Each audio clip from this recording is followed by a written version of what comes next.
What's good, YouTube? This your boy, Mr. YG82. Fresh off the Remote Duel Invitational today.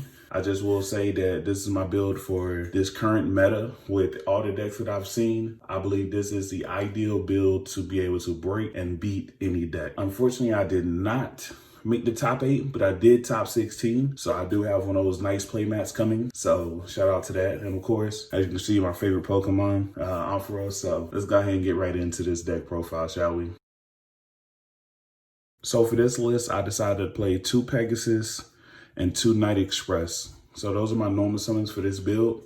Play 4. I tried to keep it down to a minimum so that way I can extend and be able to just play through almost any and every board. These are my 4 normal summons. So in this build, I decided to play 2 Super Express and 3 Heavy Freight Train Duracranes.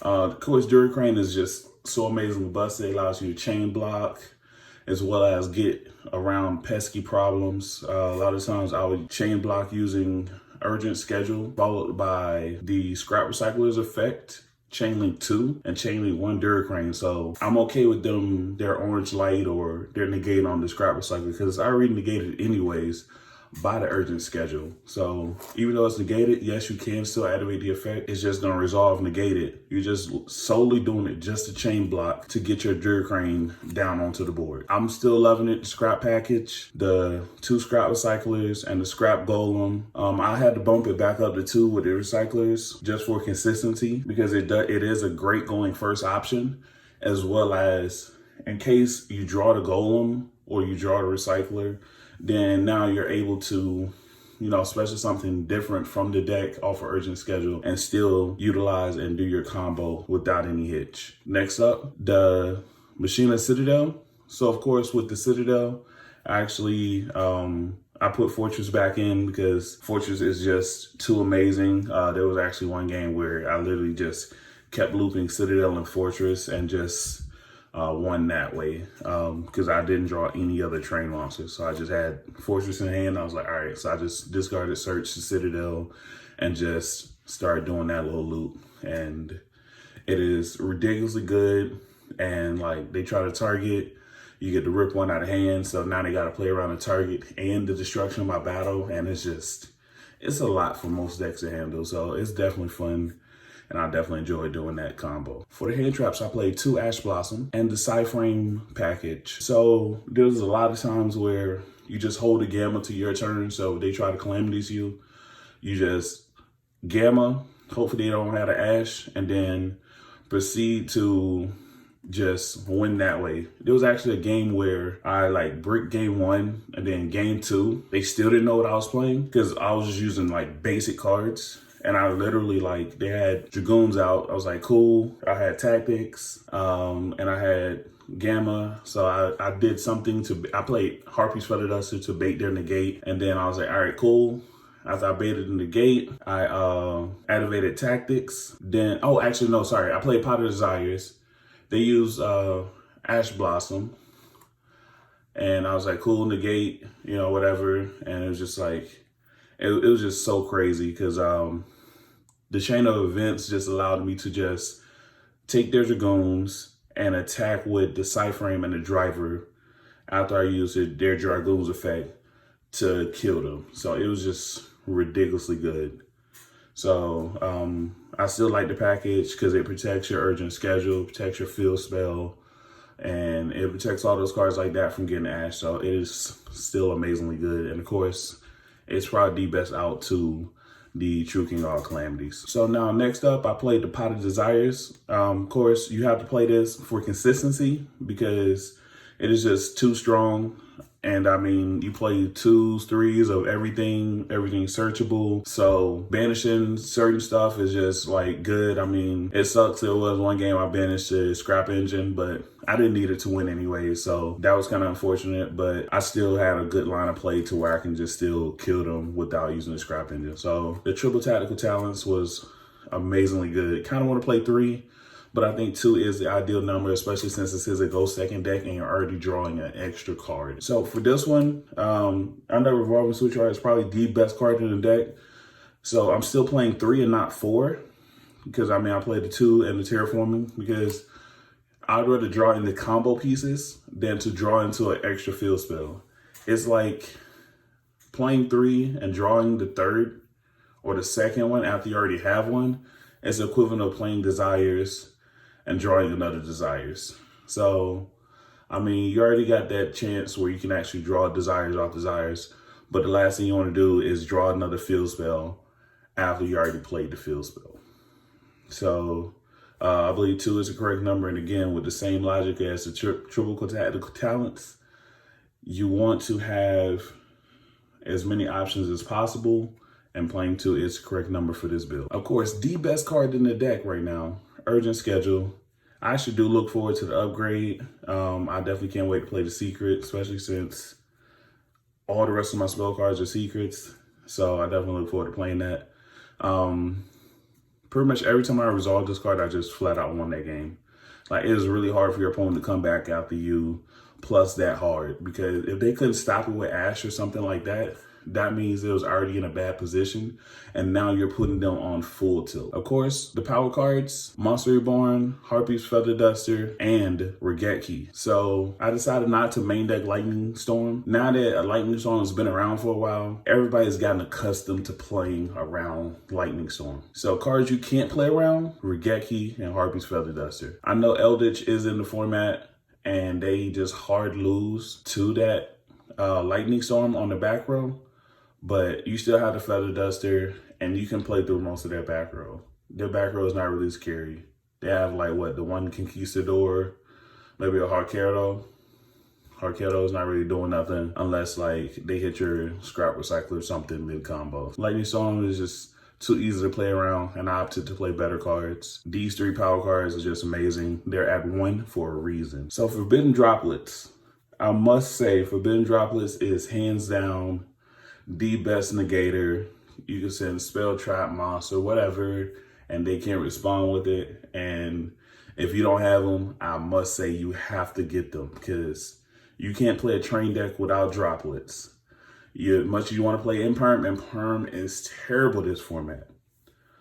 I was actually playing droplets and Imperm, and I cut Imperm for the next card, which is Dark Ruler No More. To play Dark Ruler No More over Impermanence, because at first I was just going to play like another hand trap like Ghost Bell or Skullmeister or something along those lines for that spot over the Impermanence. But I was just like, but that just doesn't fill that void. Like, I need to be able to break boards.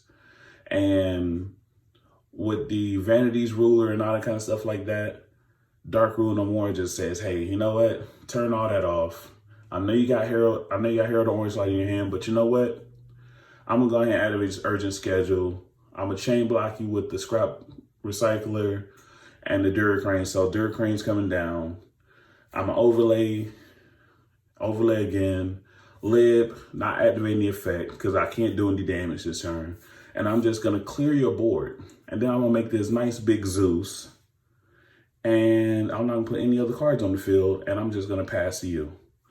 And that's exactly what I was doing. And it was ridiculously good. So Dark Ruler No More definitely overperformed in the main deck. Of course, this doesn't really do anything to the Calamities, but I actually did run into a situation where game 1, they didn't know what I was playing. So they waited till I got to main phase to actually pop off their effect once I play the card. So in that situation, I just shotgun the Dark Ruler No More and forced them to use their trap card to pop their Calamities. And when I say that is just that much better, because now they're taking a big body off board and they still don't know what you're playing. So now they're probably gonna call something stupid like they call light. And now I can just cool, normal, special, make my rank 10 and pass, because their trap is already used. So now they can't just pop Dora on my turn. They have to wait till their turn, and they've already used all their banish cards to shuffle back. So now they don't have any banish. So one game I actually did misplay. I didn't shotgun the Dora's effect in the standby phase, so they couldn't triple tactical talents me, and they didn't have a chance to banish the special back, their synchro, and have banish cards so they can pop Dora. So that was my one misplay. That won't ever happen again, but that is the correct line of play. You bait the calamities or make them pop it, and then you just put out Dora, and then you sit on it, standby phase, the trap card. You just, they don't have any banish left, so you just go ahead and pop off the effect. They can't get over Dora's big booty. That's all she wrote. So yeah, that's that for the main deck. Let's go ahead and get into the side deck, shall we? So for the extra deck on this tournament, I actually decided to I played the one Quill for a Genius because it's just a one card out to Appaloosa. If necessary. I actually never had to use that effect because I still have droplets and things like that. So he might actually get cut again, but just being unaffected by trap cards and being able to negate face-up cards and stuff like that is A1. So that's kind of why he made the cut this time, especially with Eldritch in the format and stuff like that. He's unaffected by those trap cards. So now that allows me to follow my plays and stuff like that. So I played this Nightmare package, the Nightmare Phoenix, Nightmare Cerberus. I actually had a chance to use the Phoenix early against the Eldritch, but I decided not to. The Cerberus came up one time, and that was I popped the Zeus in front of a access code talker to draw, which I actually drew the scrap recycler, and then I just went full scrap combo from there.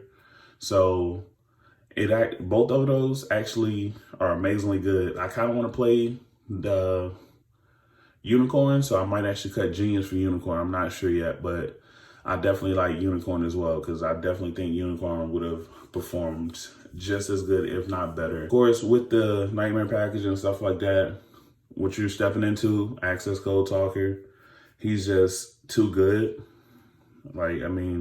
He ends games by himself. I actually never had to make it. I had a chance to make it when I Monster Born my opponent's Nightmare Phoenix, or Unicorn, sorry.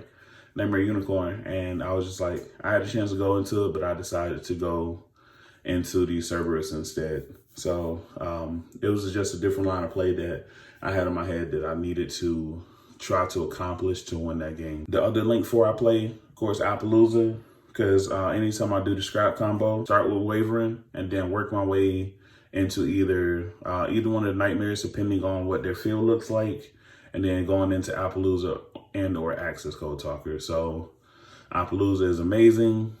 Of course, scrap Wyvern, you have to play it because you're playing the scrap package. My last Link monster, of course, probably one of the most brokenest Link 2s in the game, Double-Headed Anger Knuckle.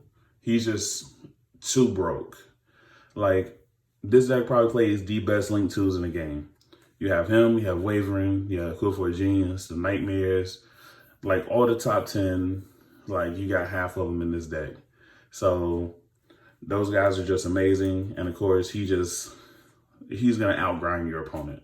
He's literally going, between him and Super Express, you're going to outgrind your opponent. Of course, the 1 Omega, because you play the Gamma package, and I actually synchroed into him a lot. At least 3 times in the tournament out of 6 rounds. And of course, I love to rip one out of hand so that way I can try to snatch one of those hand traps and then go into the full combo. Because like normally they try to Ash the Field Spell or something like that. So now they're already down 1 card.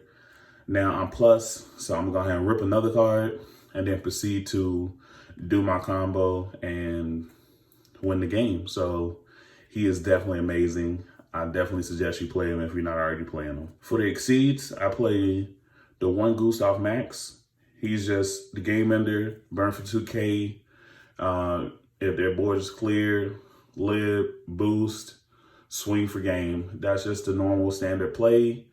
But of course, if they have that 1 monster, you're just gonna use Duracrane's effect to pop it and still proceed with the regular play. So it's just amazingly good. And then of course, when you get into time, because Virtual Worlds and Drytrons and all those decks like that take like 10-15 minute turns. So by the time you get to game 3, it's just like, you know what, I'll go first.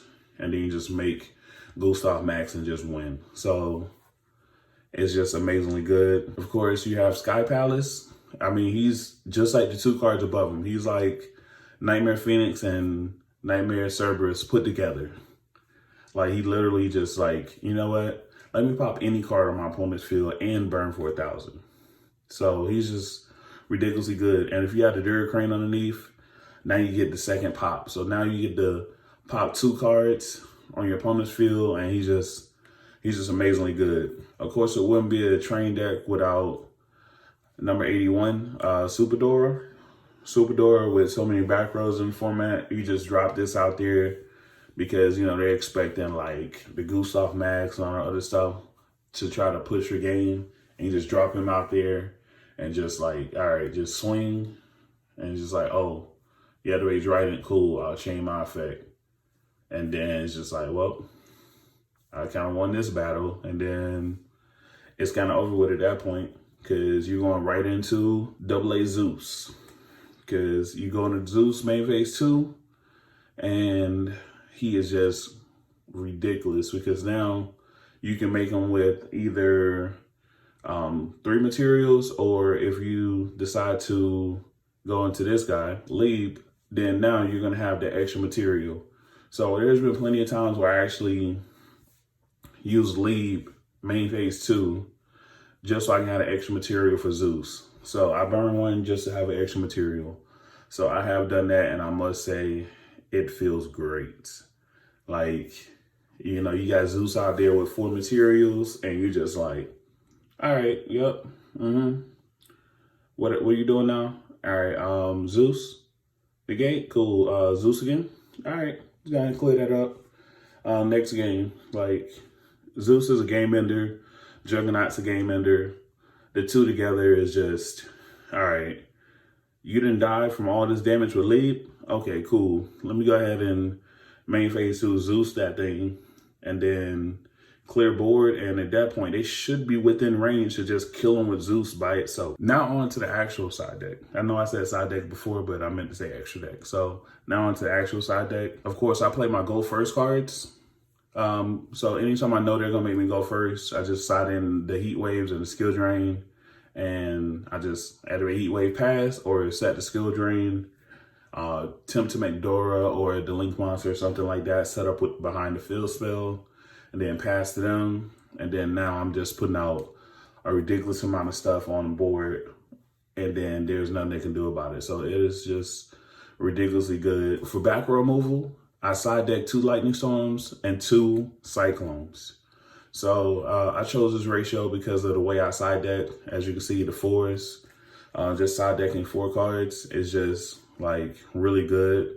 And then in certain situations, I would side the red reboot because I actually did resolve every card up here on the table with the exception of skill drain during the actual play.